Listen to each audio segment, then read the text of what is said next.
Hey y'all, and thank you so much for tuning into Respectfully with Miss Pretty Young Thing. I'm your girl PYT, and let's get into it. Y'all, I'm a little behind, but let's go ahead and catch up with Love and War episode 5, okay? So while I go ahead and do that, y'all, I will be doing my makeup real quick, getting my prep work done, because guess what today is? Baddies audition day.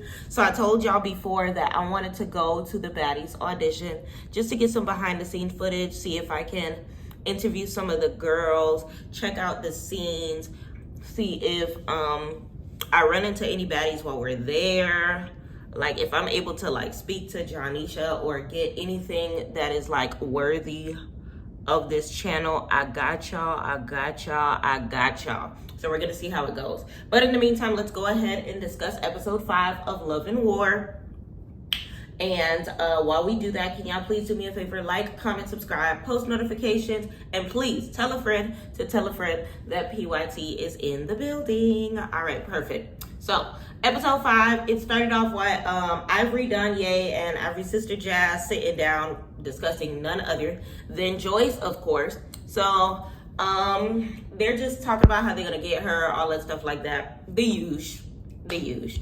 So this time we have to sit down with Crystal and BB. So Crystal and BB have an opportunity to sit with the host or whatever the case may be.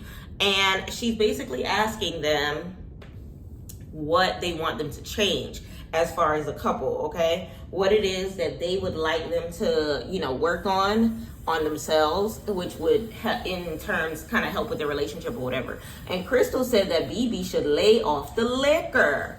She said that he's not necessarily an alcoholic, but he's a lightweight, and when he gets drunk, I guess maybe it shows another side of him or something. I don't know. She didn't go into details and didn't put his business out there. She just said she don't want him drinking that much. And it's crazy because he said, I'm not an alcoholic, but he had Hennessy in his cup while she was drinking water. So it's one of those things where like, you're not giving a good enough argument, my friend. Baby Fat Joe was not giving a good argument, okay? She asked what he does for a living or whatever. Tasha K asked what he does for a living. He said he make money. Listen, ain't nothing wrong with a little hustle, okay? Ain't nothing wrong with a little hustle. I hope you got something on paper, though. Respectfully, you see what type of president we got in office. I don't need you getting the short end of the stick, my friend. All right. So then from there, in the background, while they're having their interview, D. Scott and Joyce are having their whole situation. So they're talking, and Ma is mediating. Cashy is his friend. He don't want to mess up the friendship basically. And how it gets to this point is basically D. Scott tried to instigate by going to Joyce and telling them like the girls are getting you. That Ivory, Danya, and Jazz are plotting and scheming on your head.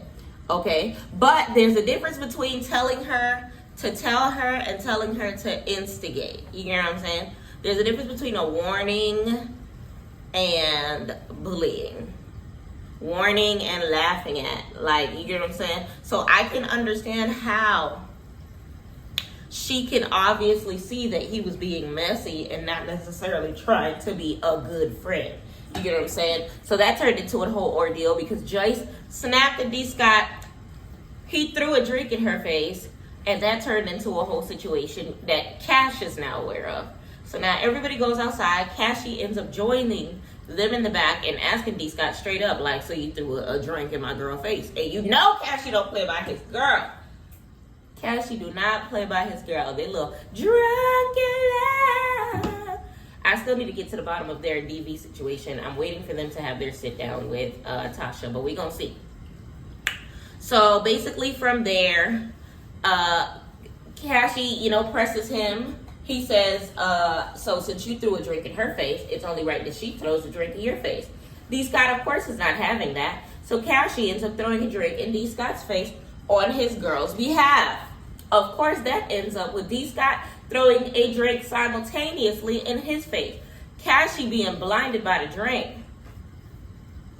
First things first, he gets up, throws his setup I don't think he threw a hit hard enough, you know. I think he just kind of sort of was demanding and commanding, in my Drea voice, that his presence be known. So he just got up and kind of like yoked a little bit. There might have been like a little hit in there, but nothing like damaging. He didn't pull like a Tasiki, blinded and just still like, he didn't do all that.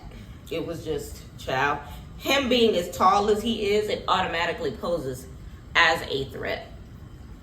So then from there, basically Cashy hit him that one time, and Ivory is pissed, cursing out security, because it's one of those things where, honestly, Cashy is a big nigga. So it's like, why was security not on standby for a circumstance like that? Like, why weren't they ready? Are they on lunch break? Like, I seen everybody outside, but I seen nobody ready. Like, how are the cameras rolling but security not present? Or at least not close enough to de-escalate the situation. And I feel like where Ivory was pissed off at is Cashy big self getting away with a lot of stuff. You getting away with beating people with pool sticks by way of Mac, which Mac, did he really leave set? Because I haven't seen him since. Jazz been riding solo since. She the third wheel for Ivory and Danye, in my opinion. But either or, now we got D Scott versus Cashy. So D Scott goes to the room, kind of sort of, you know, getting himself together or whatever the case may be, and he starts pacing the house, looking for Cashy. He ends up finding him, and it turns into a whole squabble in the hallway. Okay, so we got them two kind of going head to head or whatever the case may be. Joyce jumps in the situation and snatches the pineapple of D Scott's ponytail from the bike. Joyce, you wrong for that. Your man had it in the bag.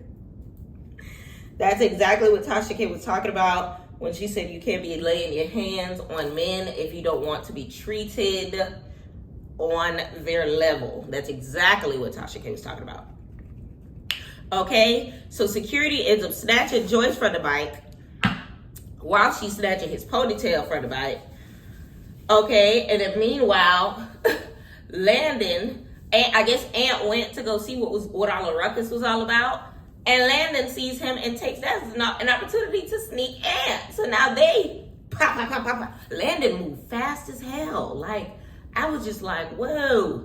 His punches were going at a speed of 75 miles per hour in a 30 zone. Like, it was just like a lot of slow motion tussle, and then you see Landon. Like, it was just, child, it was like a lot. Child, it was a lot. I might see some of that today at the auditions. We're going to see. The curls are curling. Is it Batty audition ready? We're going to see.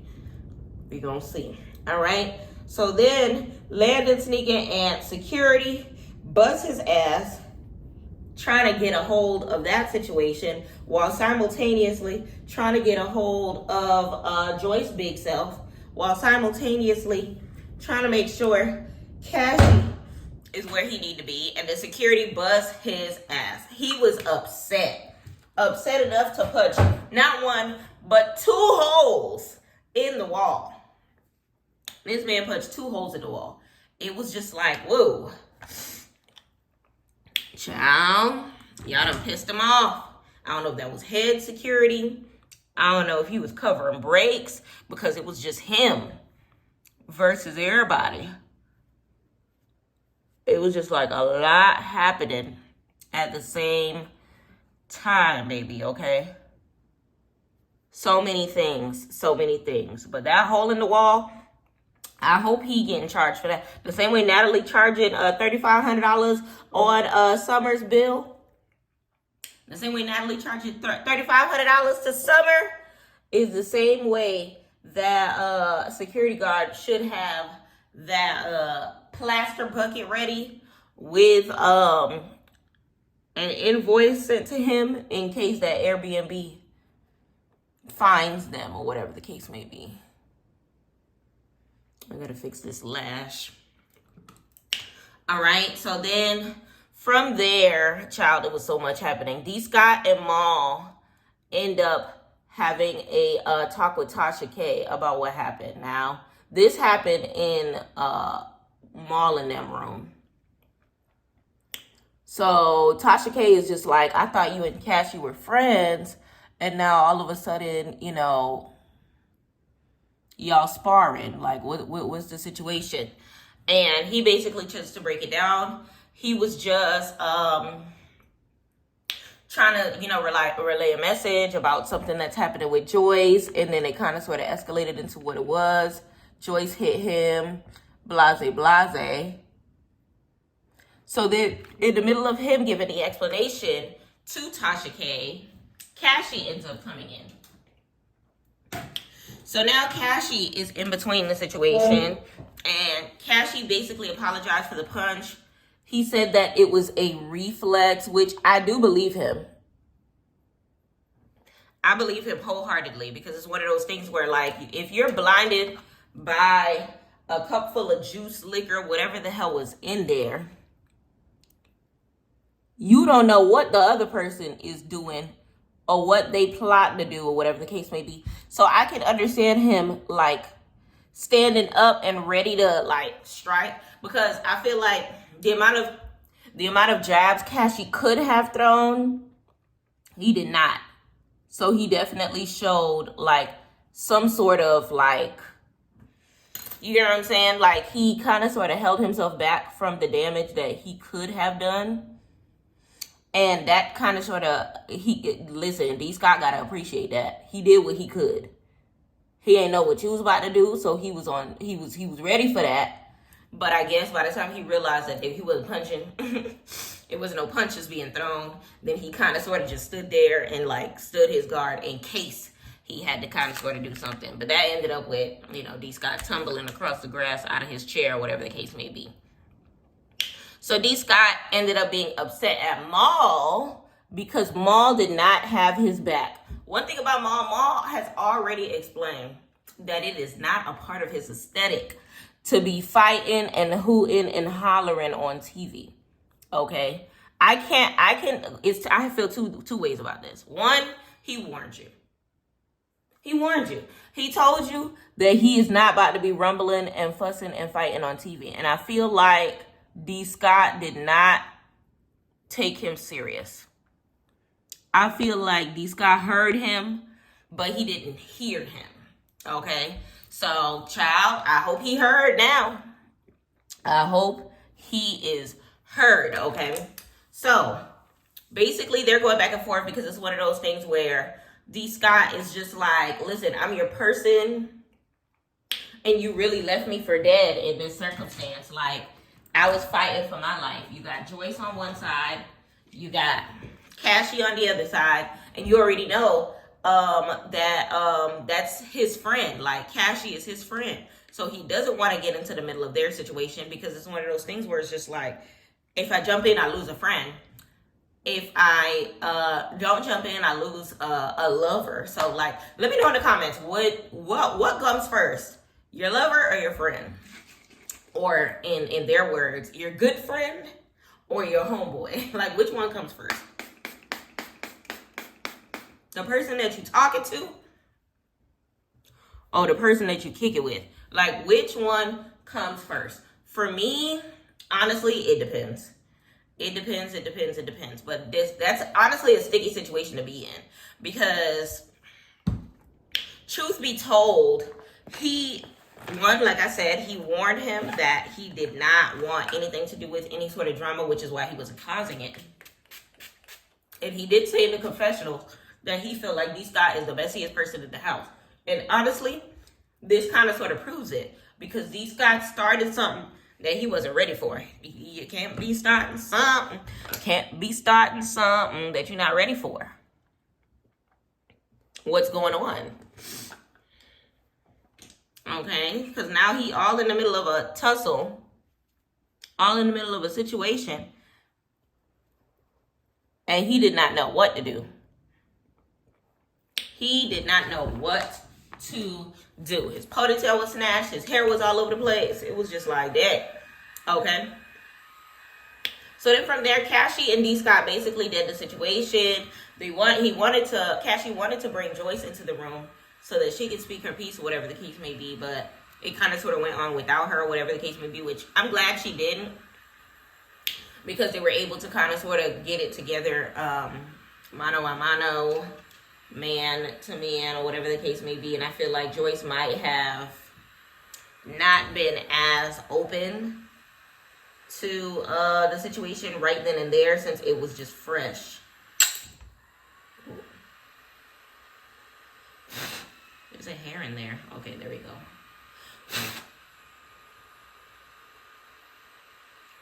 I think I blew it out. Okay, so yeah. So I don't think she would have been as open at that point in time. But Ma acknowledged hurting D. Scott's feeling. He re-acknowledged that it is not his aesthetic to fight, okay? He said what he said. It's not in my aesthetic. You're not going to have me looking crazy on TV. Which I get, especially because of the fact that it's a love show. This isn't South Central Playboys. This isn't none of that. This ain't that type of scene. That's not what he signed up for. So I get it, but then at the same token, I get both sides. Let me know in the comments whose side you're on when it comes to Maul's aesthetic and D. Scott's hands. Whose side are you on? So then from there, Joyce has her sit down with Tasha K. They end up agreeing to disagree as far as the sexuality talk.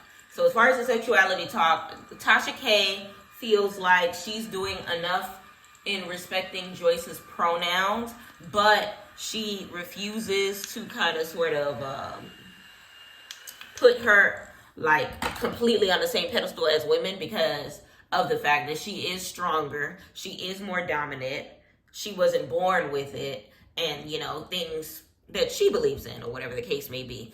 And Joyce basically just feels like, if I say I'm a woman, you should respect that 100%, all or nothing, not just partially. And honestly, I get both sides, but I'm glad that they ended up agreeing to disagree. I'm glad that they ended up agreeing to disagree, okay? Because on Tasha K's side, I understand that if me and Joyce get into a fight, 9 times out of 10, she gonna whoop my ass. Just off the strength of her being as gigantic as she is, and me being a small feminine lady. Okay, so it's like, we are not the same in that aspect. And then respectfully, I don't know, like, I get that. But then at the same token, I understand Joyce, because look at her. Like, I ain't gonna hold you. When I first seen her, I didn't see trans. So it's like, even in getting to know her and seeing like what her aesthetic is and things of that nature, I still like respect her for what she wants to be, you know what I'm saying? And who she is and how she wants to be acknowledged. But at the same token, you can't be fighting, Joyce. At least you can't be starting fights. I understand Joyce's perspective of, if somebody hit me, I'm going to defend myself, because it's a dog-eat-dog world when it comes to the trans community. Like, they get unalived by people and their, hatred or whatever the case may be. So she got to stay on 10 24/7, and I get it, because that's a different type of struggle. She black and she trans. That's two different things. Two different things stacked against her, okay? So I get it. I need edge control or gel. Ooh, Slick and Slay hair gel. Let's go. But yes, I get it. I get it. As a friend of some members of the LGBTQI community, I understand just wanting to simply live in your skin and people not understanding it, or people not respecting it the way that you would like to be respected. So I'm just glad that they were able to agree to disagree, because Tasha K definitely has some radical points of view, but she comes from a different era. So it's like, you feel me? Like, she's not part of it. She has kids. So it's one of those things where if she had children that, were like that, I think it'd be a different circumstance. If she was like a Dwayne Wade, then it'd be a whole different situation. But, you can't fault her all the way for a life that she does not have to live, nor has to experience, nor does she have anything. Well, she said her manager is trans or whatever the case may be, and wanted to try to kind of sort of understand through her or whatever. But then she also kind of sort of dropped the ball saying, well, her kids call her dad. What that got to do with Joyce? Joyce ain't got no kids. And if Joyce had kids, the kids calling her mom. I believe that 1,000,000%. So it was one of those things where Tasha, you almost made a breakthrough. She almost made a breakthrough until she tried to bring in her trans friend. So it was just like, ugh. But either or, they chose to agree to disagree, and I was here for it because they've been going back and forth since Deja Vu. I think it was season 2 reunion. They bumped heads on the stage. Tasha K thought that Joyce tried to hit her, but it was actually Kenzie. Okay, so Kenzie was brought up. Joyce didn't even say her name. She said, I'm not acknowledging, I'm not giving no free promo to Kenzie, whatever the case. Well, to her or people. All right. So, and I don't blame her for that because, child, who trying to give that free promo? Who trying to? This eye is so watery. And this tissue is so dry. Hold on, y'all. I don't want to get fluff balls in my eyelashes.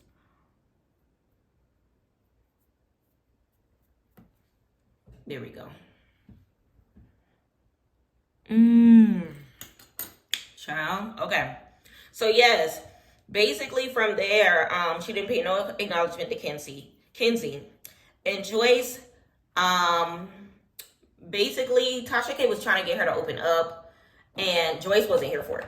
And I don't necessarily blame her because she basically said, I've seen the type of reputation you have. I've seen what you've done to people, what you've said about people. I know about the Cardi B situation. So it's one of those things where Joyce was not trying to put her business out there, or Tasha K say that she has her back and she understands her and they agree to disagree. And next thing you know it, she's on her podcast or whatever it is that Tasha K does, and she's bashing her.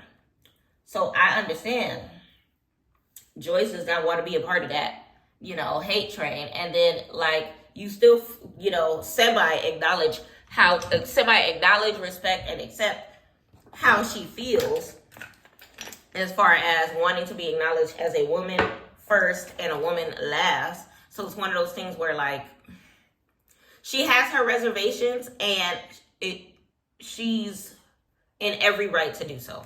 Okay. So then basically from there, she brings up the DV situation, of course, Tasha K. And she tried to empathize with Joyce because she said, you wearing your skin, but that is a nigga. Okay, that is a grown man. Okay? And he should not be, doing whatever to you. And he shouldn't. Dang. As he shouldn't.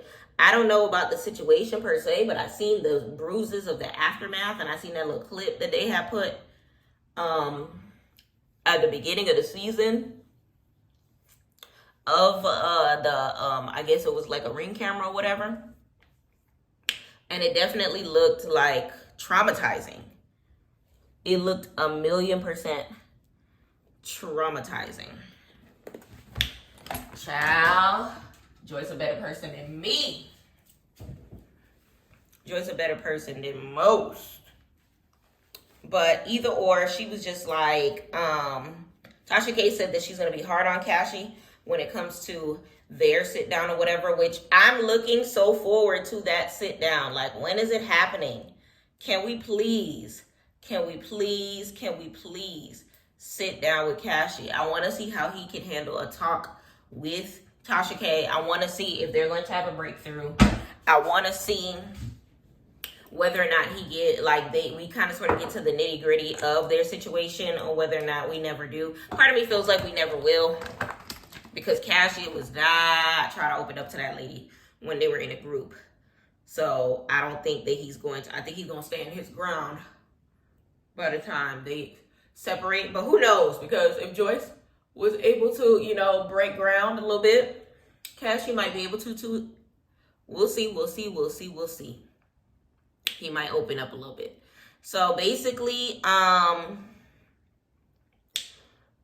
Joyce ended up admitting that it wasn't all Cassie's fault because she started the argument and she hit him first, or whatever the case may be. So she accepted her faults, which honestly, I appreciate her for that. And it's one of those things where you don't want your man to be painted in the light that he is a horrible woman beater, or whatever the case may be, when, you know, y'all ended up where y'all are because you might have mushed him in the face, or whatever it was that she did. That's just how I'm imagining it, or whatever the case may be. So then from there, I guess they were making some sort of progress, and Joyce basically, Tasha K was telling Joyce that she can't be laying hands on men, or whatever the case may be, if she wants to be treated like a woman. And then Joyce basically gave her own constructive criticism. It was just like, your hosting skills, you can't be as hostile as you are. That's why people don't, you know, respect you enough to answer your questions, because of how you're asking them and how you're judging us and things of that nature. And honestly, she's right. At least that's how I feel from the audience perspective, or whatever. Who am I? Who am I? But basically, from there, it's one of those things where it's not like Tasha K is ever going to change, because she said that she feels like Joyce is the most sensitive of anybody that she's ever, like, been introduced to in her hosting journey, or whatever the case may be. And if she's the most sensitive, I don't know what you would say about us as the fans, because all the people I see that's reviewing and talking about it, you know, enjoy her as a host per se, because she's asking all the right questions, but how she's saying it, how they're making her feel, her reputation off camera, how it's, you know, displaying on camera, or whatever the case may be, all of that is kind of sort of, you know, taking place. And then calling people niggas that don't want to be called niggas, you know, calling people men that don't want to be called men, all of that disrespect, but then demanding respect is really, really ghetto. Really, really ghetto. So then from there, she said, yeah, by the time I sit down with Cassie, I am going to be hard on him, because at the end of the day, he should not have did those, like, the type of bruises that she had, he should not have, you know, did that or whatever. So they ended up hugging it out, which I was super happy for. They set their differences aside and were able to, you know, come to a consensus and kind of sort of agree to disagree. And, you know, they put it all on the table, and they, you know, had their vulnerable moment. And honestly, I was here for it. Big shout out to them. Big shout out to them. So next week, it looks like, not next week, the episode that just passed, episode 6, which we're going to cover as well, was something involving handcuffs. They finna handcuff each other, whatever the case may be. We're going to see what it's giving. We're going to see what it's giving.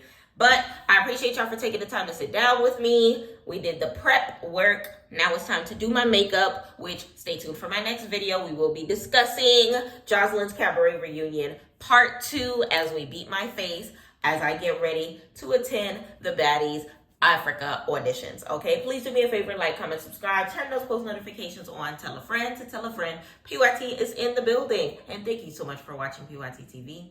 Mwah. Respectfully.